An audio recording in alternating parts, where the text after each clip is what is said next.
If you are a white parent to children that are perceived, seen, treated as non-white in a predominantly white society, Germany, in my case, you need to be aware of the fact that your whiteness should never ever be a topic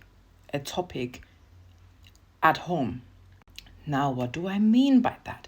Because I can already be the, oh my God, but they are half white too. Yeah, we know. Okay, we've all had it. We know how genetical makeup looks like. We are aware that 50 and 50 is 100. Okay, we get that. But the topic is, and usually enough, after the but is never a good thing, so bear with me. Whiteness in a historical social context is always tied to oppression, exploitation, slavery, neocolonization, discrimination. You get the point, right? You get the point. So, your home is supposed to be a safe space. Now, can your home be a safe space if you are still holding the mindset of I don't see color? Absolutely not. Now, that exactly means, first of all, you have to start with yourself. Your whiteness has to take a step back because once you're out and about with your kids, your whiteness is the very first thing that's being perceived in a way that it's a difference to your black children. It's a difference in the way you're being treated and seen with your black kids, without your black kids, and also the way the belonging between you and your black children is being denied by society at large. Now, when you come back home, that is supposed to be a safe space, which means discussions around whiteness are not supposed to be taking place. Now, of course, not generally, because your children are going to make experiences with racism, with discrimination, and with people talking down their blackness. And the whole, oh, they need to know they are half white too. First of all, systemically, there is nothing like being mixed. That shit does not exist. We move in society in how or according to the way society perceives us on a larger scale. Now, of course, there is always going to be people that have an eye for that are going to know, oh, these kids are black, but they have a white mom or a white parent. That happens. But there is nothing like a mixed identity or mixed race experience in society. And of course, it is not my place to judge about that. I'm speaking as an outsider and the experiences I see firsthand on my children. So now when we are moving in society and you and your kids are making completely different living realities, you have completely different living realities, despite the fact that this is your blood, they will never be put together with us in the same sentence because people are like, oh, they are black, you are white. So the differences are already set in place. They are already present. They are already affecting you and your kids. Now, when your kids come home, imagine what happens outside is now going to be extended in their house, in their home, in their safe space, which is supposed to be their everything else does not matter. So, of course, you have to be aware of the oppression, the microaggression, the pain that comes with whiteness. And that is why you have to step back. Your whiteness has to be at the back seat in your house. Your house should be, your home should be a place where your children celebrate their blackness. Their blackness is not being questioned, it's not being stereotyped, it's not being demonized, it's not being dehumanized. Your home should be a place where your children can thrive while being black, so that when they step outside, they are going to know, oh, my mom already told me you fuckers are going to call me this, you're going to call me that, you're going to say this, you're going to say, because if they hear it from you, it's not shaking them outside. You see? And that works like that with literally anything and everything. It's the same with bodily autonomy. It is the same with boundaries. It is the same with any type of foul language, discriminating languages.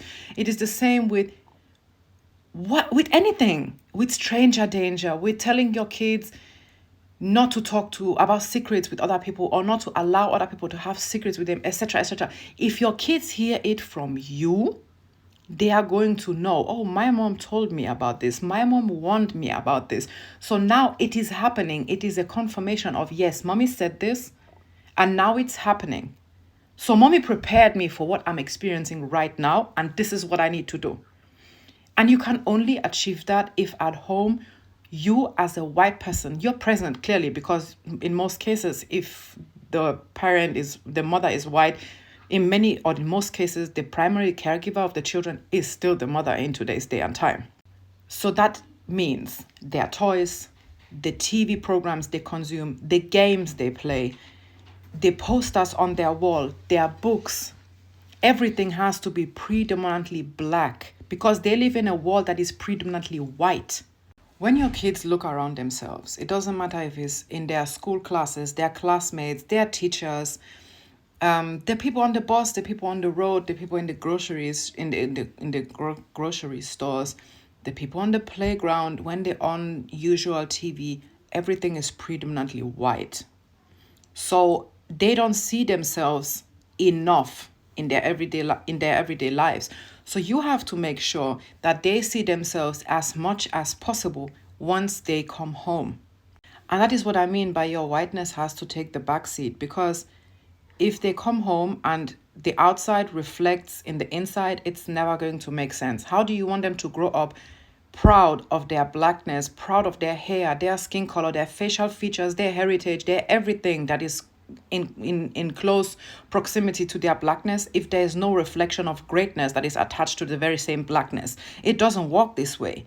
So as a white person, it is your responsibility to expose your children to the greatness of blackness from morning till night until they leave the house and when they come back.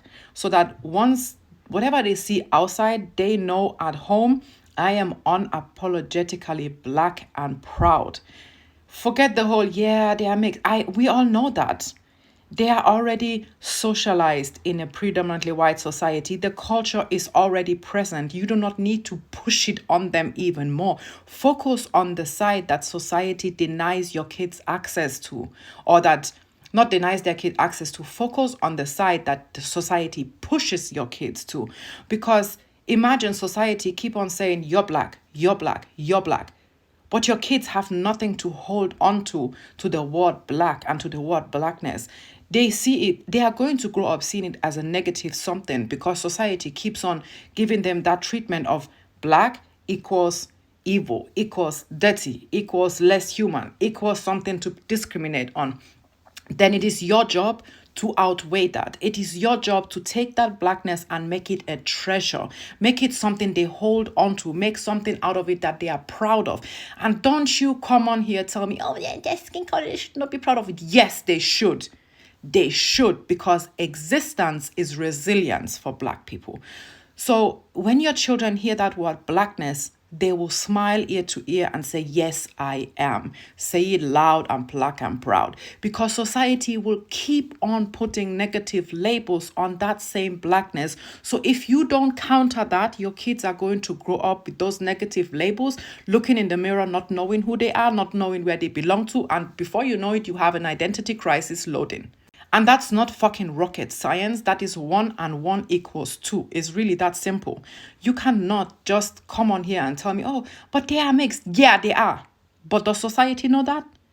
No. And then you could be like, oh, yeah, but if we don't break these patterns, you can break these patterns all the way you want, but not if you have black kids. Okay? That's not your priority.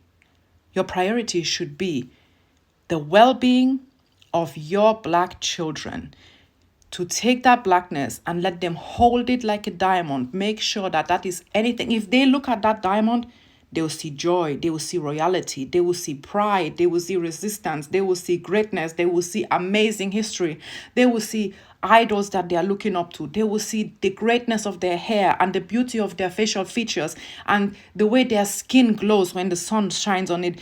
You need to take that blackness and make it a treasure. And you need black people for that. Because we can't do that by ourselves.